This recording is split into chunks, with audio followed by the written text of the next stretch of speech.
Welcome, everybody. Hopefully, some of you are taking some time away during the summer to explore maybe some new areas in the country, or maybe you're doing a staycation where you're enjoying wherever you live and doing a little bit of exploring. Maybe it's a new restaurant, maybe it's a new park, but whatever your summer plans are, if you're watching the Snapshot live anyway, we are excited that you are taking some time to reflect, refresh, and reset. And if you're on the journey to CNE, hopefully you'll be going on this journey with us over the summer to help you achieve certification. So we have started our monthly boot camp and we hope to see you there. You know that you can take advantage if you're a new member of free 30 days to gather content that's going to help you achieve success on the CNE exam and also help you be more focused as you are seeking renewal of your CNE. Right. So we are here to support you on your journey for a CNE or to achieve recertification as a nurse educator.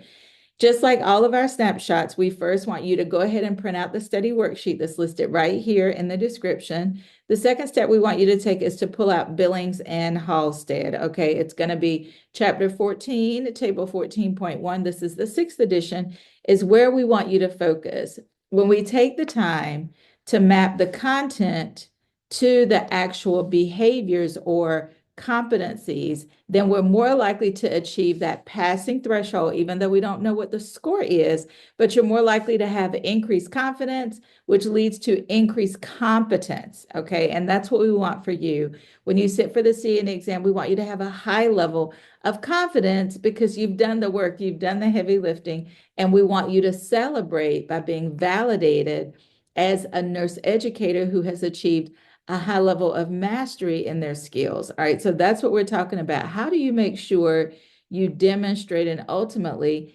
integrate these evidence-based practices that we're talking about? Well, step one is to print out the handbook. In that NLN C&E handbook is where you're going to find the blueprint. That is going to help you develop your roadmap on the journey to achieve C&E success. All right, so first of all, you have the study worksheet that you've printed out. Second resource is Billings and Halstead, Teaching and Nursing, 6th edition. If you have the 7th edition, we've mapped, or we have the crosswalk, I should say. We have the crosswalk that's listed right here, that's published by Elsevier. And then the third resource is going to be, if you have it, your study workbook. Okay, so handbook, study worksheet, and then looking at the actual Billings and Halstead, chapter 14, table 14.1. All right, so now we're going to go ahead and go to our content. While you are pulling together your resources, we always want you to write down your objective. So what is it that you want to accomplish at the end of our time together today? We're going to explore what are some of those innovative strategies that you should be using in your teaching strategy. All right, so hopefully you have all of your resources ready. Let's go ahead and jump into our thought-provoking question. Dr. Smith, a nurse educator, is in the process of curriculum mapping for the nursing program at her institution. During the mapping process, she identifies that several courses have overlapping content, while other essential areas are not adequately covered. She also faces resistance from some faculty members who are reluctant to change their teaching methods. Dr. Smith needs to address these challenges effectively to ensure the curriculum aligns with program outcomes and meets accreditation standards. Considering the challenges faced by Dr. Smith in this scenario, which of the following strategies would be the best approach to take? A, Dr. Smith should work with the senior faculty to revise the curriculum map with the most experienced faculty to ensure consistency and avoid conflicts. B, Dr. Smith should organize a series of faculty workshops focusing on aligning course content with program outcomes and addressing gaps. Or C, Dr. Smith should maintain the current curriculum structure to respect faculty autonomy and avoid resistance to change. So what's your number? How are you feeling about the content that we've talked about so far? Do you feel like you are lost about the content and the thought-provoking question, or do you feel like you're a 5, you're ready to teach? All right, so as you do a little bit of self-assessment and self-reflection, we want to share a testimonial with you. Dr. Solis Educate is an excellent resource for not only CNE study, but to inform the practice of nurse educators. Any instructor or course would be improved by having faculty skilled knowledgeable, and give an attitude developed from this educational content. All right, and that's what it's about. It's about advancing your knowledge, your skills, your attitude, your passion, your purpose to realign with the NLN Nurse Educator competencies. This is about us taking some time to really understand the need for a change. Now, I know so many of colleagues that are watching right now already understand the importance of us embracing innovative approaches as we think about how we can better engage our adult learners. When we reflect on the learning theory that's most aligned with the content that we're talking about, we want to take a look at Malcolm Knowles' adult learning theory. He has assumptions that he has outlined, 5 assumptions associated with the adult learning theory. But the one that we want you to focus on is going to be self-awareness. So having an increased self-awareness helps us to better engage with our learners. We want them to be empowered partners on this learning journey, just as David Cope talks about in his work related to experiential learning. So 3 elements associated with the importance of embracing innovation. Number 1, personalized learning approach, tailoring education to meet our individual student needs. Second is being collaborative. So thinking about how can we better partner with our students? We do that by engaging them in our teaching strategies that we're using, such as small learning circles, or maybe we have group assignments that they will complete as part of the content that is embedded in our course. This is going to help increase student engagement and lead to better success, better student outcomes. And last is technology. I know oftentimes we want to think about the gaming opportunities we have in the classroom. That's great too, but let's get back to some of those core elements, which is helping students understand how they learn best and engaging students in the peer learning, and that is through collaborative learning, group assignments, group work. And then we have technology. We want it to, whatever technology we choose, to really help students kind of reconnect, re-engage with some of the assignments that we have in the classroom. And that is what technology is all about. Yes, it's fun, it's exciting, and it's more than just headphones and a laptop, right? But we want to make sure that it's aligned with our actual learning objectives. What learning do we expect to actually happen?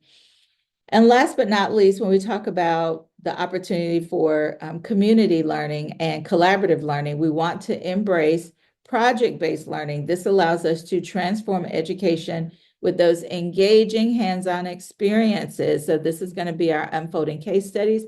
We can simply ask our students to get in small circles and to write down a couple of case studies that will allow them to talk through their hands-on experiences that they've had, and also allow us to really guide them, to coach them through prioritization and other clinical skills that we know are essential.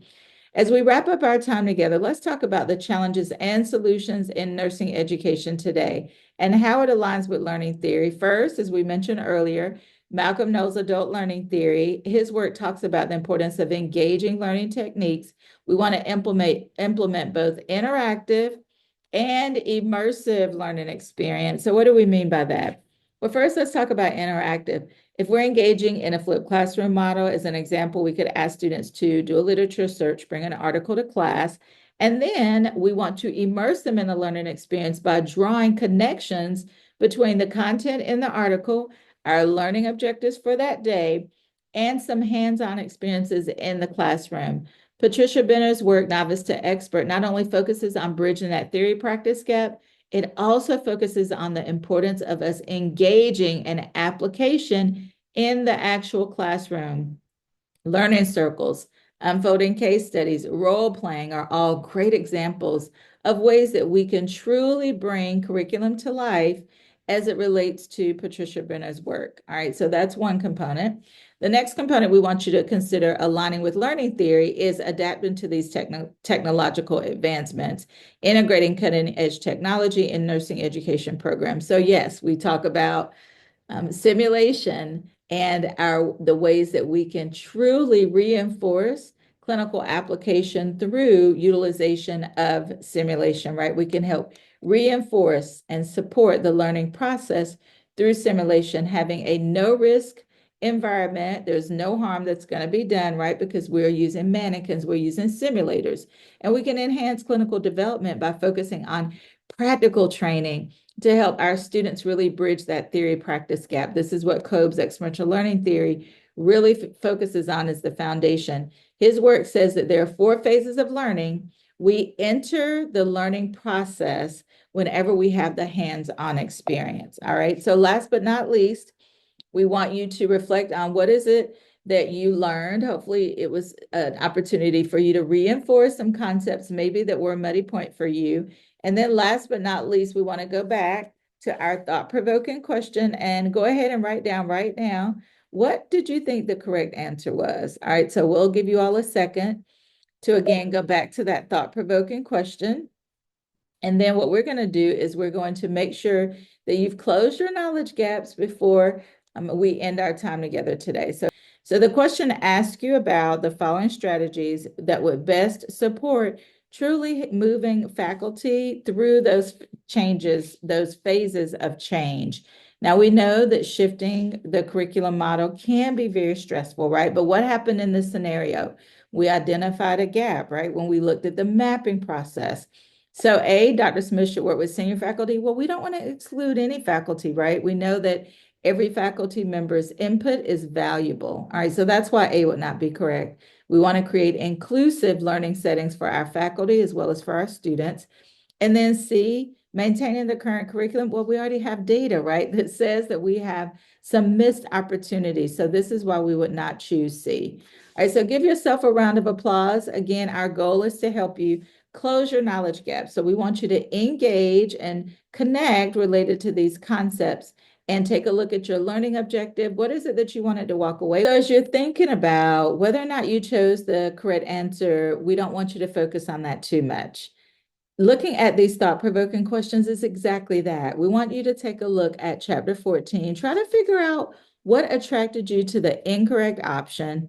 And then the second part we want you to focus on is that blueprint. So looking at that exam blueprint is going to help you stay focused on content areas that you will need to close your knowledge gaps before you sit for the exam.